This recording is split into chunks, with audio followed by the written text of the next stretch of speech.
Santo, sentiamo il peso delle nostre debolezze, ma siamo tutti riuniti nel tuo nome. Vieni a noi, assistici, scendi nei nostri cuori, insegnaci tu ciò che dobbiamo fare, mostraci tu il cammino da seguire, compi tu stesso quanto da noi richiedi.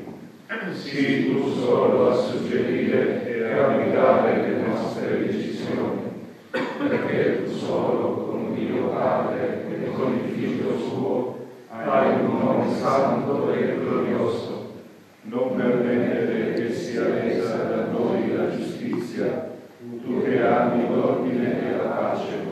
Non ci faccia sviare l'ignoranza, non ci renda parziali di umana simpatia, non ci influenzino cariche o persone. Teneteci stretti a te con il dono della tua grazia, perché siamo una cosa sola in te e in nulla ci discostiamo dalla verità.